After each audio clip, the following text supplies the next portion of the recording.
दोस्तों, नेपाल ने भारत की पीठ में ऐसा छुरा घोंपा है जिसकी उम्मीद शायद दुश्मनों से भी नहीं थी। जिस देश को भारत ने हर संकट में संभाला, हर बार सहारा दिया, वही नेपाल अब खुलेआम चीन के साथ मिलकर भारत को चुनौती देने लगा है। और अब जो फैसले नेपाल की नई सरकार ने लिए हैं, उन्होंने दिल्ली के गलियारों में भी हलचल मचा दी है। सवाल यह है कि आखिर अचानक नेपाल को भारत से इतनी दुश्मनी क्यों होने लगी, और क्या इसके पीछे चीन का कोई बहुत बड़ा खेल छिपा हुआ है? मुझे लगा था कि नेपाल की नई सरकार भारत के साथ रिश्ते मजबूत करेगी, क्योंकि पिछली सरकार तो पहले ही चीन के इशारों पर नाचती नजर आ रही थी। लेकिन अब जो हो रहा है, उसने साफ कर दिया कि नेपाल की राजनीति में भारत विरोध अब एक नई रणनीति बन चुका है। बालिन शाह की सरकार ने आते ही ऐसे फैसले लेने शुरू कर दिए जिनका सीधा असर भारत पर पड़ रहा है।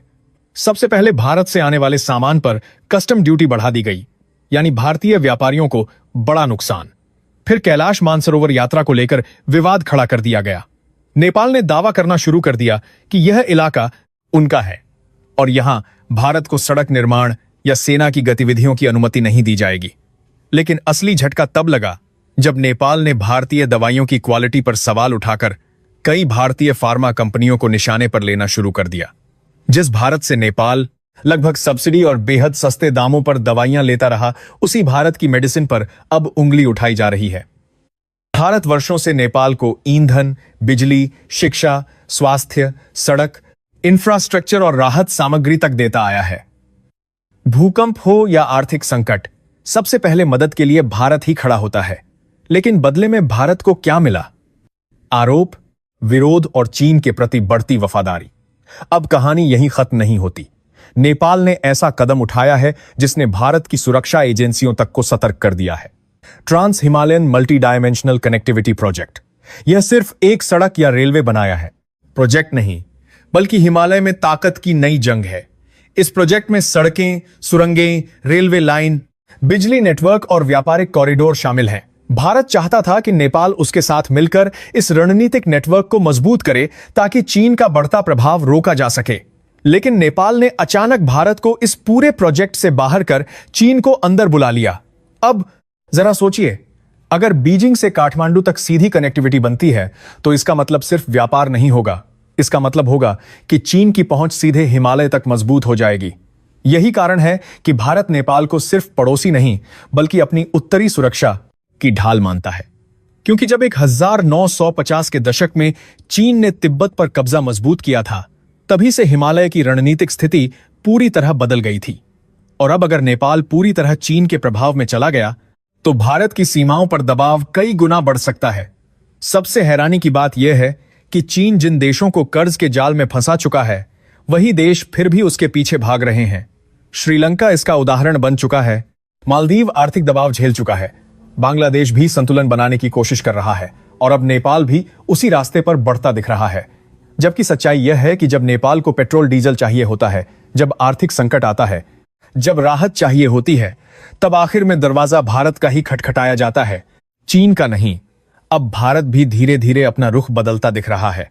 खबरें हैं कि नेपाल को दी जाने वाली कई मेडिकल और आर्थिक सब्सिडी पर पुनर्विचार किया जा सकता है। अगर ऐसा होता है तो नेपाल को पहली बार एहसास होगा कि भारत की मदद की असली कीमत क्या थी, क्योंकि यूरोप या चीन से मिलने वाली दवाइयां और संसाधन कितने महंगे पड़ते हैं, यह नेपाल बहुत जल्द समझ सकता है। लेकिन सबसे बड़ा सवाल अभी भी बाकी है।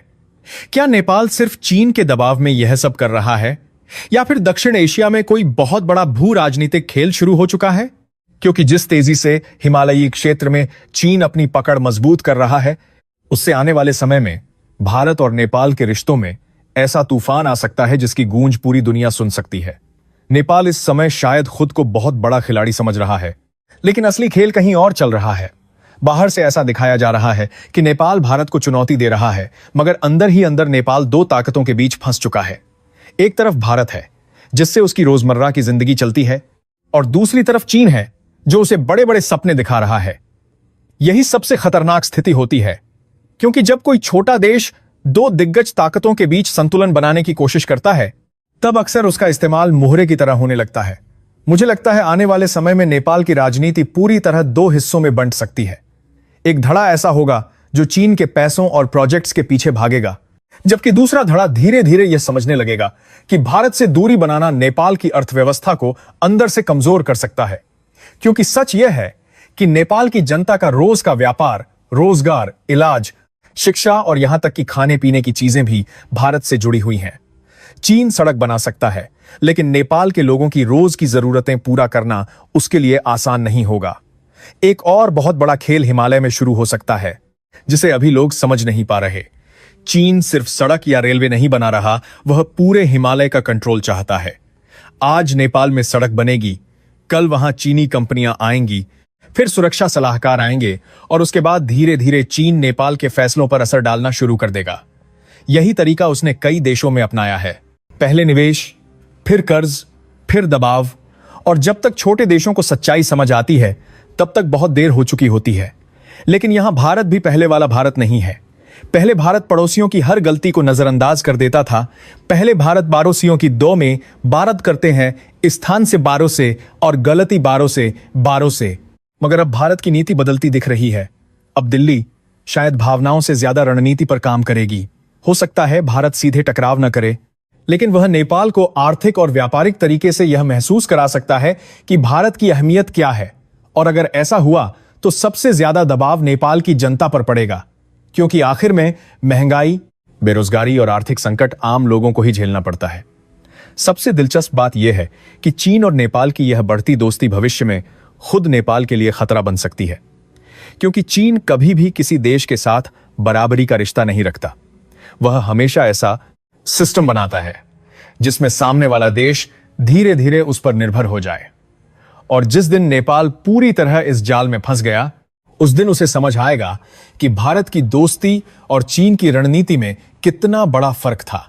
मुझे तो एक और बड़ा संकेत दिख रहा है। आने वाले समय में भारत शायद नेपाल के अंदर सीधे जनता के स्तर पर अपनी पकड़ मजबूत करने की कोशिश करेगा। यानी सरकार से ज्यादा नेपाल की जनता, युवाओं, व्यापारियों और धार्मिक रिश्तों पर फोकस होगा। क्योंकि भारत जानता है कि सरकारें बदलती रहती हैं, लेकिन लोगों के दिलों में जगह बन जाए तो कोई भी विदेशी ताकत उस रिश्ते को आसानी से नहीं तोड़ सकती। और सबसे बड़ा डर यही है कि अगर नेपाल ने इसी रास्ते पर आगे बढ़ना जारी रखा तो हिमालय सिर्फ पहाड़ों की सीमा नहीं रहेगा, बल्कि एशिया की सबसे बड़ी रणनीतिक जंग का मैदान बन सकता है। तब यह लड़ाई सिर्फ नेपाल और भारत के रिश्तों की नहीं होगी, बल्कि पूरे दक्षिण एशिया की ताकत का भविष्य तय करेगी। आने वाले समय में सबसे बड़ा बदलाव शायद यह होगा कि नेपाल बाहर से भले ही चीन के करीब दिखे, लेकिन अंदर ही अंदर उसकी हालत और ज्यादा उलझती चली जाएगी। क्योंकि नेपाल अभी जिस रास्ते पर चल रहा है वह शुरुआत में बहुत आकर्षक लगता है। बड़े प्रोजेक्ट, चमकदार वादे, नई सड़कें, रेलवे और अरबों डॉलर के निवेश। लेकिन असली कहानी कुछ साल बाद शुरू होती है, जब उन प्रोजेक्ट्स का कर्ज चुकाने का समय आता है। तब छोटे देशों को एहसास होता है कि उन्होंने विकास नहीं बल्कि निर्भरता खरीद ली है। मुझे लगता है नेपाल में आने वाले वर्षों में भारत विरोध राजनीति का सबसे बड़ा हथियार बन जाएगा।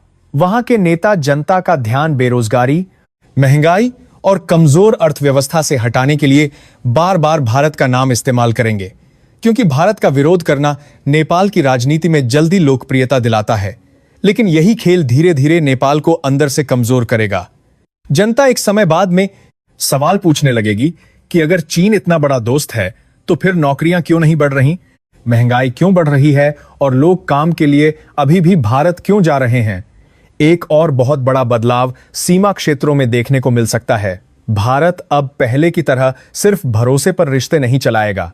आने वाले समय में भारत नेपाल बॉर्डर पर निगरानी, इंफ्रास्ट्रक्चर और सुरक्षा को काफी मजबूत कर सकता है, क्योंकि दिल्ली अब यह जोखिम नहीं लेगी कि चीन अप्रत्यक्ष तरीके से नेपाल की जमीन का इस्तेमाल रणनीतिक दबाव बनाने के लिए करे।